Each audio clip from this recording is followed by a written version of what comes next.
Assalamualaikum warahmatullahi wabarakatuh. Jumpa lagi dalam acara Ngopi Ngobrol Pikiran bareng Geis Khalifah.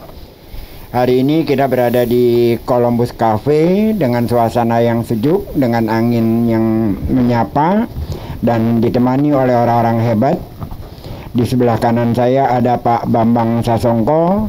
Selamat sore Pak Bambang, selamat datang di acara Ngopi Bareng. Selamat sore Pak. Di sebelah kanan saya ini ada seorang perempuan muda, masih kelas 9. Dia bercita-cita untuk menggapai mimpinya. Nanti akan kita dengar penuturannya. Namanya Debbie Nur Indasari ya Debbie ya. Ya, halo. Dia adalah siswi di Sekolah Rakyat Ancol. Lalu di sebelah kiri saya ada Ibu Rika Lestari. Senyumnya Bu Rika itu kalau menurut teman-teman di Ancol, senyumnya wanita calon penghuni surga. Katanya sih begitu. Terus ada juga namanya Pak Bagus. Selamat sore Pak Bagus, selamat datang di acara Ngopi Bareng. Oh, sore Pak. Dua-duanya ini adalah pengelola dari CSR Ancol ya. Apa sih ininya? Secara istilah di Ancolnya CSR itu Corporate Social Responsibility. Dalam hal ini ada pemberdayaan masyarakat dan juga ada kependidikan, Pak. Oh Ya. gitu. Oke, kita akan bincang-bincang lebih jauh tentang hal itu. Tapi khususnya akan kita bicarakan tentang Sekolah Rakyat Ancol ya. Hari ini kita bersama Bapak Bambang Sasongko, adalah seorang guru di Sekolah Rakyat Ancol. Dia bukan hanya seorang guru, tetapi juga dia mengelola anak-anak yatim di rumah ya Pak ya. Pak Bambang, kita ingin mendengar lebih jauh apa yang Pak Bambang lakukan selama ini di lingkungan Pak Bambang terkait dengan anak-anak di lingkungan Pak Bambang sebelum ke Sekolah Rakyat Ancol. Silakan Pak. Baik, selamat sore Pak Guys dan Pak Bagus, Bu Rika, juga pemirsa sekalian. Saya selain sebagai guru Sekolah Rakyat Ancol beserta istri yang kebetulan juga guru Sekolah Rakyat Ancol, sejak 2007 kami mengelola dan membina menyantuni anak yatim di lingkungan, meliputi 2 RW, juga RW yang lain ada beberapa. Dan ini memang berawal dari azam ya, ataupun kemauan yang kuat ketika kita memiliki anak yang ketiga itu, pengen ya ketika kalau lahirannya selamat, lahirannya tidak ada kurang sesuatu apapun, kita ingin berniat untuk membina anak-anak lingkungan, karena ini banyak sekali ya. Membina anak-anak di lingkungan. Berapa banyak yang dibina Pak Bang? Sampai saat ini yang masih ada di lingkungan itu ada 50 lebih Pak. 50 lebih? Iya. Rumahnya Pak Bambang besar kali ya? Waduh, besar banget Pak. Ukurannya cuma 44 meter persegi. 44 meter Iya. persegi membina 50 anak Iya. yatim dan tidak mampu. Iya, mampu. Dan yang di luar itu yang sudah kita 3 tahun ini kami titipkan di pesantren itu ada 22. Yang sudah dititipkan 22. Iya. Saudara, teman-teman Ngopi Bareng, Ngobrol Pikiran, kenapa saya mengundang Bapak Bambang sore ini?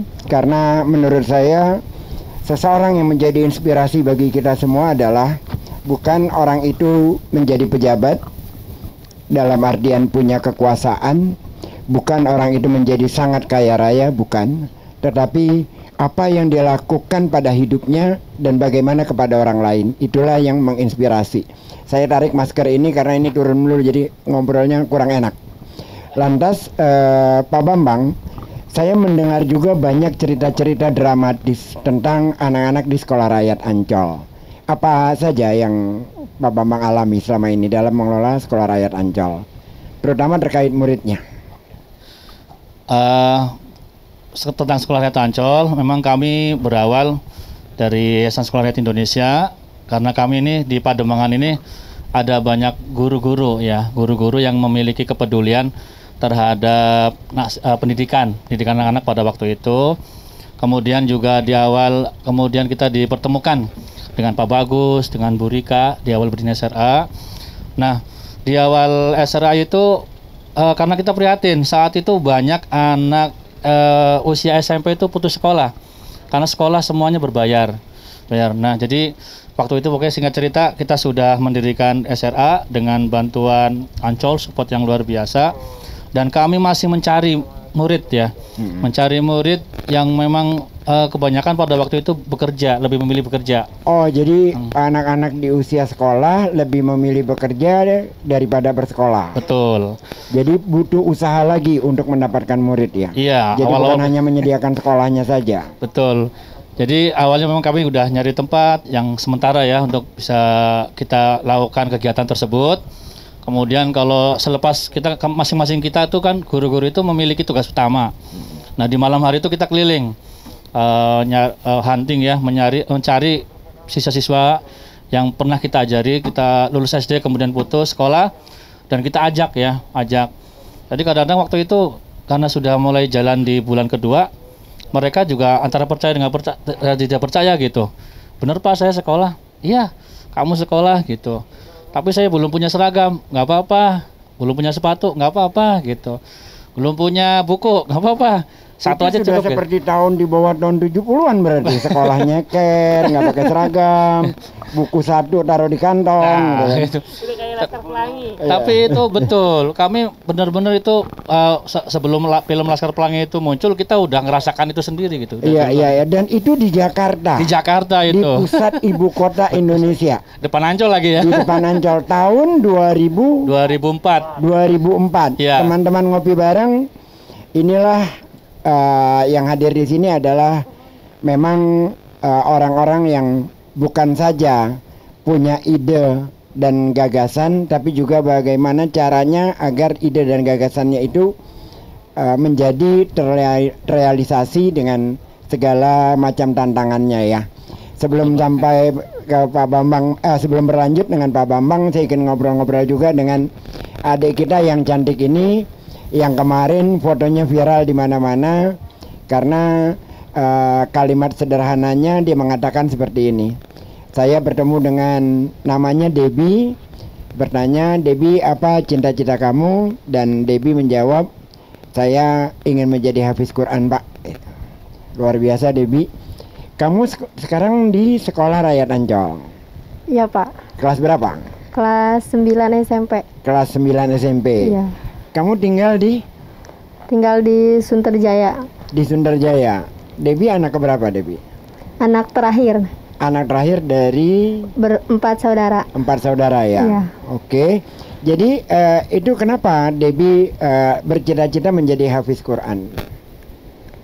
Karena Kan banyaknya pengen jadi artis Korea, jadi artis sinetron, yang gitu-gitu kan sekarang ini kan. Jadi banyak kan semacam itu gitu loh, atau jadi model, jadi apa gitu. Nah, perempuan secantik kamu itu menjadi hafiz Quran itu nggak banyak loh. karena ya pengen mengembangkan diri menjadi lebih baik, terus mau lebih semangat lagi dalam hafalan, karena kalau hafal Al-Quran itu kan biasanya nggak semua orang itu happy, tapi Debbie termasuk sih happy banget gitu kalau hafal Al-Quran. Oh, kamu merasa nyaman, senang sekali kalau kamu menghafal Al-Quran? Iya, Masya Allah. Sudah berapa ini suratnya kamu hafal? nggak banyak sih, cuman paling 29 juz gitu. Juz 30. Iya. Juz 30. Iya. Ayo, kamu sudah hafal di juz 30-nya ya, di sekolah standar Sekolah Rakyat Ancol lah ya. Iya. Iya, tetapi mempunyai cita-cita semacam itu luar biasa mulianya. Terus ingin juga menjadi guru agama ya. Iya. Nah, kenapa memilihnya guru agama, Debbie? Karena alurnya itu dari tahfiz Al-Quran itu alurnya ya lancar. Mudah-mudahan dari tahfiz Al-Quran itu bisa mengembangkan ke guru agama. ya Jadi membantu. memberikan pencerahan kepada di lingkungan kamu, Ya. anak-anak besar kamu ya. Insya Allah cita-citanya Debbie tercapai, Debbie. Amin. Ha. Dan untuk sekolahnya nanti rencananya mau di mana? Rencananya mau masuk pesantren. Pesantren ya. Iya. Nah, insya Allah. Jadi untuk hal semacam itu sudah banyak yang menawarkan untuk Debbie dan tinggal nanti persiapan dari Debbie-nya aja. Ya. Nah, Terima kasih. Alhamdulillah. kita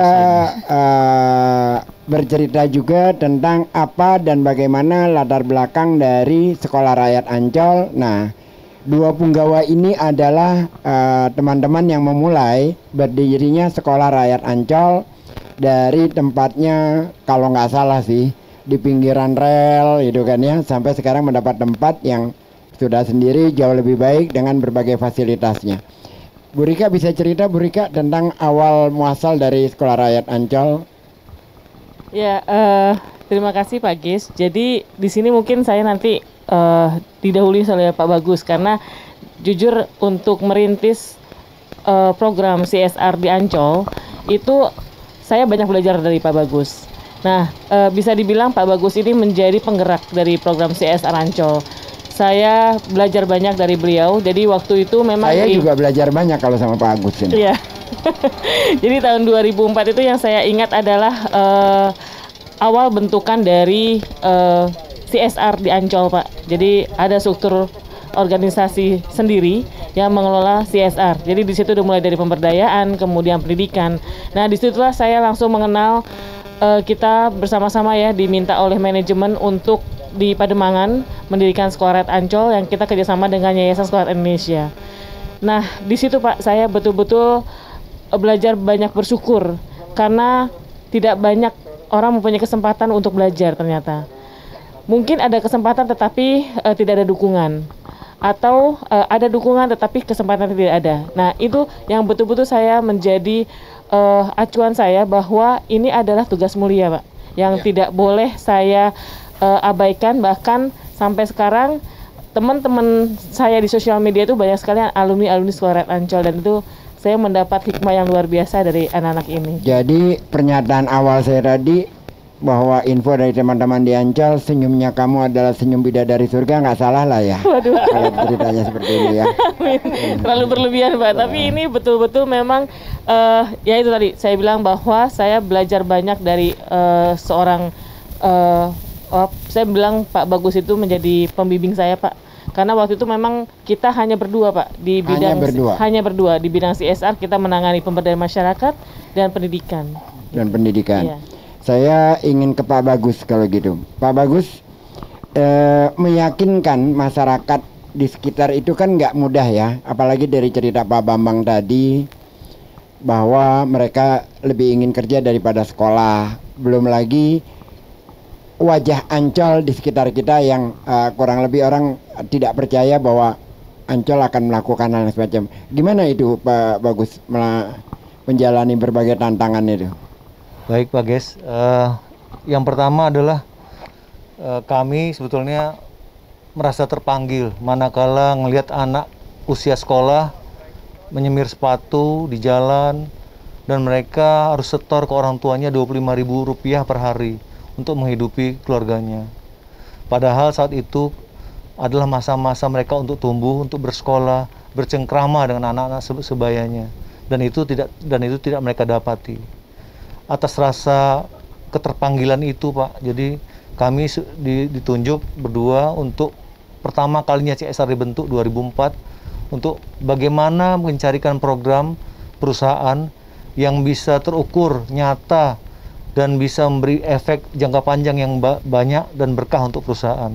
Nah, salah satunya kami mencari partner untuk berdiskusi apa program-program yang bisa kita laksanakan untuk masyarakat. Ketemu dari teman-teman Yayasan Sekolah Rakyat Indonesia yang telah banyak networknya, kami belajar banyak dan kami presentasikan. Alhamdulillah manajemen menyetujuinya, dan setelah itu kami mulai assessment untuk murid-murid tadi. Nah, kita tanya ke orang tuanya, Bu, Bapak, mau nggak anaknya kita sekolahkan di Ancol? Ah, udah, tanya aja anaknya. Oh, jadi kalau Pak Bagus nanya mau jawabannya tahu deh, tanyain Tahu aja udah tanya anaknya gitu. Iya. Tapi tidak melarang. Melarang sebetulnya karena mereka komoditi, Pak. Oh, Mereka jadi komoditi. anak menjadi komoditi Ya, orang tua yang- untuk mendapatkan uang. Iya, ya? yang sulit adalah memutus mata rantai itu, Pak. Manakala kami panggil ke orang tua murid ke sekolah untuk kita diskusi, kami dicemooh, Pak. Ancol angkat-angkat tai ayam doang. Masa Ancol membuat sekolah begini? Mana mungkin. Kenapa? Karena saat itu masyarakat hanya ngeliat Ancol sebagai tempat untuk meminta, Pak. Dan pelajaran meminta tangan di bawah itu kami sebetulnya nggak kurang setuju. Bagaimana kalau anak-anak ini aja yang kita berdayakan supaya bisa punya efek manfaat yang panjang ke depan. Nah, dalam kala itu, Pak, kami berdua belusukan ke kampung-kampung kemana-mana, ketemu orang yang berpemikiran sempit gitu dan tidak setuju program ini, sampai kami diancam untuk tidak melanjutkan ini, dan ancaman itu fisik, ya kan? Kita mau sampai kepada ancaman fisik. Padahal yang kita ingin buat adalah sekolah dan menyekolahkan anak mereka. Iya. Teman-teman ngopi bareng, ternyata berbuat kebaikan juga tidak mudah gitu loh. Jadi butuh pemahaman, butuh pengertian, butuh sosialisasi, butuh perjuangan untuk orang sampai memahami apa yang kita inginkan hingga mendapatkan kerjasama yang baik. Pak Bagus, kalau dari tahun pertama sampai tahun sekarang ya, sudah berapa jumlah murid sekolah rakyat Ancol keseluruhannya? Kurang lebihnya saja kira-kira. Alhamdulillah Pak Ges, sekarang sudah mencapai 300-an ya. 350 anak, Pak. 350 anak dari 2006 kita luluskan sampai dan sekarang. 300 lebih. Iya. 350 anak. Yang udah lulus atau yang yang sudah lulus? Oke. Setiap tahun jadi kurang lebihnya berapa itu? Tahun pertama 20-an. Iya, itu meningkat, Pak. Jadi Dari tahun pertama 20. Semakin sekolah ini dikenal, sekolah rakyat Ancol lama-lama jadi Kalau sekolah. sekarang tahun ini berapa murid? Dengan yang tahun lalu ya jumlahnya dengan yang baru sekarang ini berapa? Sekarang itu 113. Sekarang siswa. 113 siswa. Kelas 7, kelas 8, kelas 9. Kelas 7, kelas 8 sama kelas 9. Iya, Pak. Jadi udah di atas 100 lah ya. Dan saya dengar sekarang sudah ada SMA paket C ya. Iya, Pak, jadi ini juga merespon dari ternyata dulu kita ngelihat bahwa angka putus sekolah anak SD ke SMP itu Jakarta Utara paling tinggi adalah Pademangan. Nah, ternyata tren di 2019 itu ternyata yang putus SMA juga banyak ibu-ibu yang nggak bisa mencari nafkah karena terbentur dengan usia pendidikan yang tidak dimilikinya. Sehingga pas saat itu banyak yang minta usul ke kami, kenapa kita nggak ngadakan paket C? Oleh karena itu 2018 kami buka paket C, muridnya dari mulai 13 orang, sekarang juga masih berlanjut, Pak. Dan ini membantu sekali, terutama dari karyawan-karyawan outsourcing yang di Ancol untuk mereka bisa melanjutkan sekolah lagi, punya ijazah jadi SMA. tenaga-tenaga ahli daya di Ancol itu bisa meneruskan sekolahnya di paket C di sekolah rakyat Ancol. Iya, Pak, itu kita berikan free of charge, Pak. Oh, free juga? Free of charge, Pak. Walaupun itu termasuk karyawan Ancol sendiri? Iya, free of charge, Pak. Luar biasa, luar biasa. Dan sekarang saya dengar sudah lulus beberapa dari karyawan itu ya? Iya, Pak, jadi untuk yang security mereka sudah pun mengantongi ijazah setara SMA. Mereka bisa mengajukan ke perusahaannya untuk dinaik jabatannya menjadi chief security. Karena syarat chief security itu adalah minimal tamat SMA. Minimal tamat SMA. Nah, dengan demikian taraf hidup mereka menaik, Pak. Dengan demikian doa mereka juga buat Ancol juga semakin baik, semakin berkah buat Ancol. Teman-teman ngobrol pikiran, teman-teman ngopi bareng. Kalau Anda selama ini melihat Ancol sebatas dunia fantasi, SeaWorld, ODS, restoran-restoran juga dengan taman pantainya yang keren dan indah, ada di balik itu di Ancol yang tidak banyak orang tahu, yaitu sekolah rakyat Ancol juga masyarakat di sekitarnya. Dan di Ancol kita berjuang dalam rangka menarik masyarakat dari kemiskinan yang menyelimutinya, dan salah satu cara untuk menarik dari kemiskinan adalah eskalatornya adalah pendidikan. Itulah yang kita lakukan, dan alhamdulillah tahun ini dari target awal 30% teman-teman sekolah rakyat Ancol itu, adik-adik di sekolah rakyat Ancol itu untuk masuk SMA negeri, tetapi tahun ini melewati dari target mencapai di atas 50% ya, yang masuk sekolah SMA setara negeri lah, SLA negeri. Dan dari sana kita kembali kepada adik kita yang cantik ini, Debbie. Kamu anak keempat dari 4 bersaudara ya, anak paling kecil ya. Betul, Pak. Kalau ayah kamu bekerja sebagai apa? Ayah saya bekerja sebagai narik beca.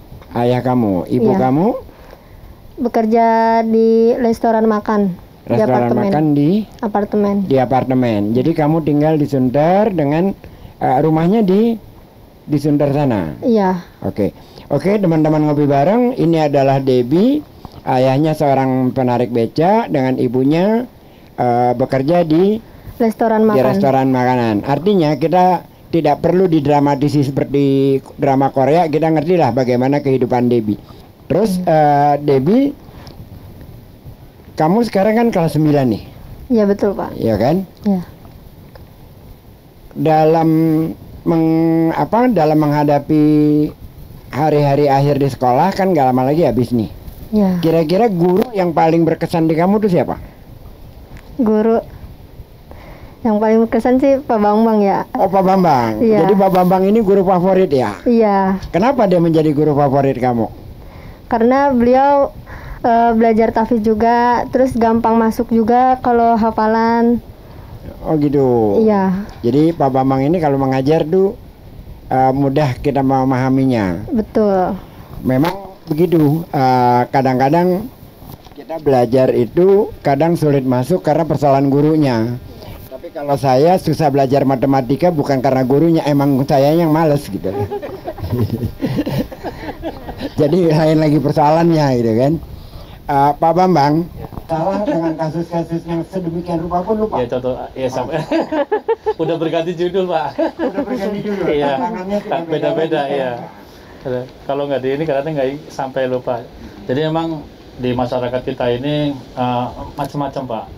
Jadi masalah termasuk masalah anak-anak ya, ini juga menjadi barometer kita ya, gambaran cerminan lah gitu. Artinya kalau itu terjadi pada anak-anak SRA itu di skala besar di lingkungan Pademangan secara umumnya juga itu mungkin banyak terjadi gitu. Jadi ada anak-anak memang yang seperti itu, akhirnya sampai ya kami selamatkan lah gitu ya. Kami di rumah saya walaupun kecil ya masih nampung lah.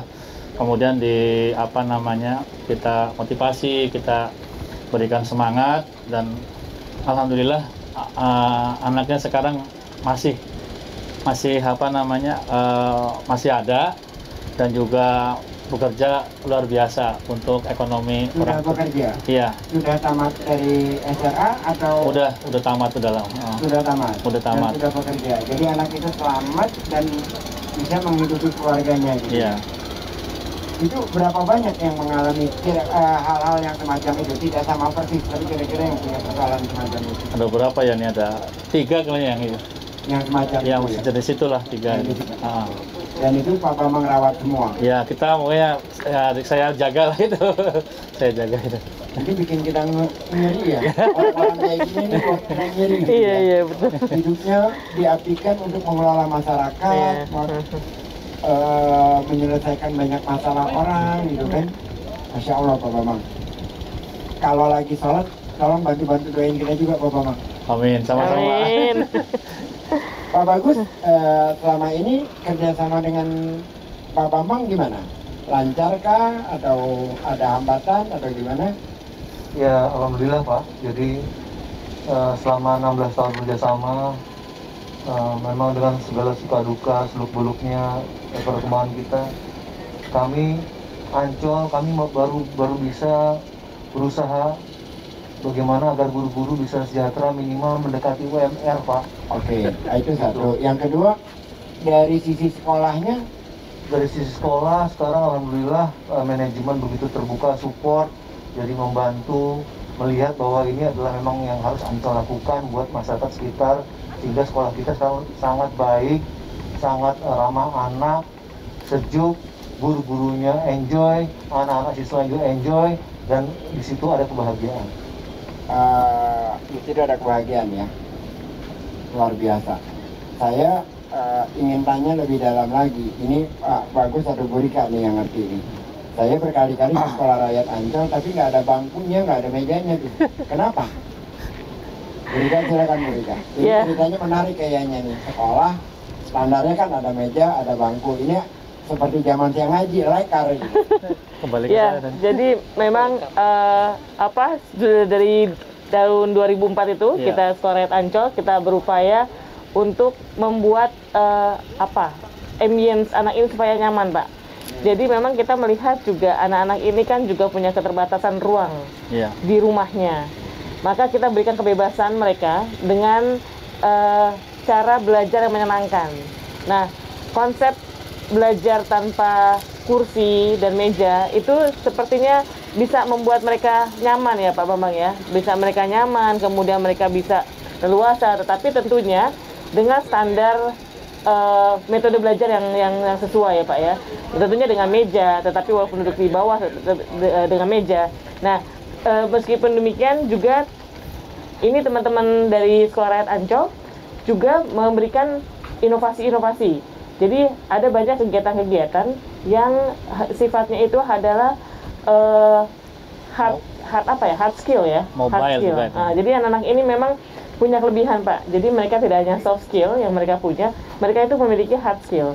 Jadi anak-anak ini memang butuh ruang untuk bermain, butuh ruang untuk belajar, sehingga Sekolah Rakyat Ancol itu cukup nyaman ya Pak Bagus ya untuk mereka. Jadi itu sih membangun kenyamanan. Jadi itu kenyamanan. Yang saya dengar belakangan ini sudah mulai lembaga-lembaga di luar Ancol yang membantu ya. Ada Lenovo, ada DKI, ada apa lagi? Iya, silakan Pak Bagus ya. Iya Pak, jadi karena kita nggak henti-hentinya untuk mengajak serta peran sektor-sektor lain untuk sama-sama mewujudkan niat yang mulia ini. Kita berjejaring dengan bank, ada dengan Bank DKI, mereka support kita untuk kemarin perbaikan atap kita yang sudah mulai rapuh. Kemudian ada juga Lenovo yang dengan CSR-nya mereka menghibahkan 10 laptop buat anak-anak kita bisa ikutin ujian nasional, melatih mereka juga keterampilan mengenai komputer. Kemudian kita juga berjejaring dengan Food Bank of Indonesia, mendidik mereka literasi. Ada Food Bank of Indonesia kembali ya. Ya, literasi. Kenapa sih anak-anak kita kok lemas? Begitu tanya, saya belum sarapan Bu. Kenapa belum sarapan? Di rumah nggak ada nasi, nggak ada lauk. Ya Allah, zaman sekarang gitu. Nah, dengan Food Bank mereka dapat, oh iya ini makanan bergizi.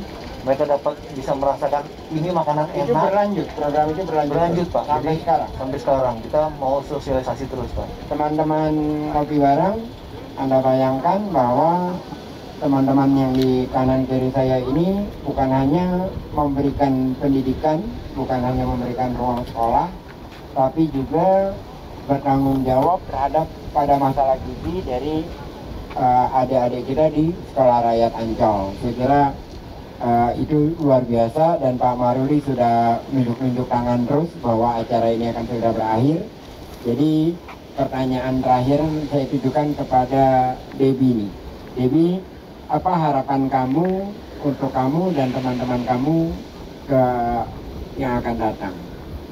Harapan saya pribadi pengen merubah diri jadi lebih baik, pengen lancarkan hafalan juga, pengen menggapai mimpi juga, pengen membahagiakan orang tua terutama.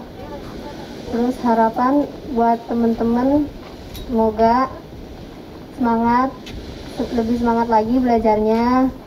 Terus apalagi hafalan gitu banyak ya Pak. Semoga lancar deh ke depannya. Amin. Insya Allah. Terima kasih banyak Bapak Bambang, Debbie, Bu Rika, dan Pak Bagus. Inilah akhir dari jumpa kita dalam acara Ngobrol Pikiran bareng Desa Salifah hari ini dengan tamu-tamu Pak Bambang dan adik kita Debbie. Kalau Bagus dan Rika ini adalah teman sependeritaan kita di Ancol. Kalau kita mau katakan si penderitaan dalam hal itu kalau lagi ada banjir, ada gempa, ada segala macam, maka mereka inilah yang mengurus untuk melaksanakan program-program bantuan sosial ke daerah yang paling jauh gitu. Teman-teman inilah, makanya kita menyebutnya teman-teman sependeritaan, walaupun kita melakukannya dengan senang hati ya. Dengan senang hati. Pak Bambang, terima kasih banyak. Debbie, ada hadiah dari mana ini? Pak Martua Hamid Siregar, dari Dufan atau dari dari dunia fantasi. Kebetulan saya juga ada hadiah buat Pak guys. Ternyata bertukar hadiah. Pak Ucok dulu. Pak Ucok. Ini Waduh. Wah. Ini dulu. Nih buat Debbie. Wah, bisa bawa-bawa mainnya nih ngopi nih. Terima kasih. Semangat. Oke. Debbie mau ngasih Deb. apa? Debbie mau ngasih Bapak? Oh, Debbie mau ngasih apa, Deb? Nah, Kalau Bang Haji. dibuka. Dibuka. Aku pengen tahu juga. Jangan ngiri aja, Pak. Wah, ada foto Debbie-nya. Oh, ada foto Debbie-nya. Oh, foto Debbie berdua sama Bapak. Ada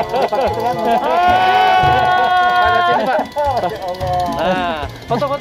Nothing is impossible. Oh. Be the hero of your own life story. Oh, mantap. Terima kasih banyak. Rapat dulu foto bareng. Oh, rapat foto bareng, Pak. Pak di Saya pasang ini ya. Oke. Kamera semua. Ya, dapat.